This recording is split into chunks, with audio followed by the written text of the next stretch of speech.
Hi and welcome back to Holistic Health. In today's episode, I wanted to talk about stress and women's health. Not just stress as a feeling, but stress as something that can influence many different aspects of our physical and emotional well-being.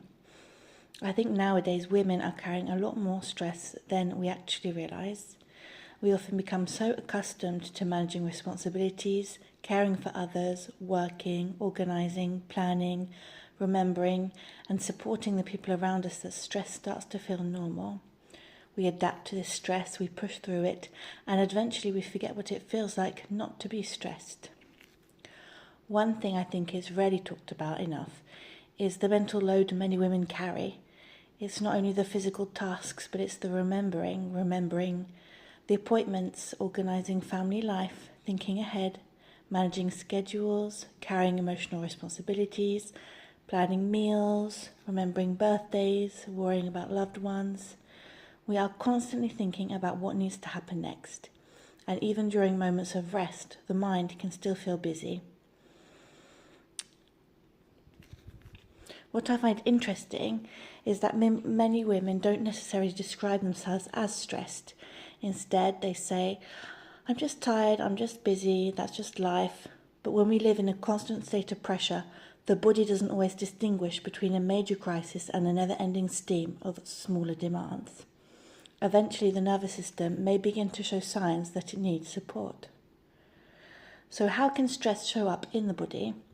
It doesn't always look like anxiety. It sometimes looks like fatigue, poor sleep, digestive discomfort, brain fog, irritability, headaches, muscle tension, feeling overwhelmed, struggling to switch off, and all these things are the body's way of asking for recovery. Now, I think women feel pressure to be everything at once. We have to be productive, present, successful, healthy, available, organised. Looking after everyone else is really tiring. And of course, we are super women, we are incredibly capable.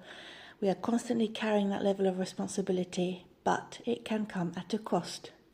And sometimes we become so focused on looking after others that we stop noticing our own needs. When people hear the phrase self-care, they often imagine expensive treatments or long spa days. But in reality, self-care can be much simpler.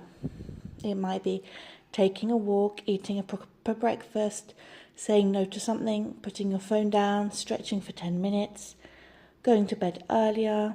All these small actions repeated consistently can have significant impact over time.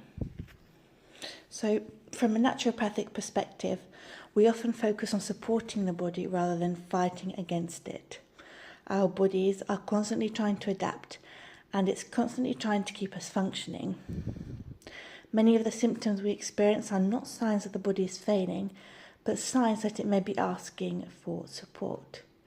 The goal here is to create an environment where the body can recover, regulate and function more comfortably. Now, if there's one thing I'd like you to take away from today's episode, is that you don't need to wait until you're completely exhausted before you start looking after yourself. You need to find small moments of care. They really do matter. Small boundaries matter. Saying no matters. Small habits matter. Because health is often built through the things we do consistently and not occasionally. So try and just pick one thing to do every day to take care of yourself.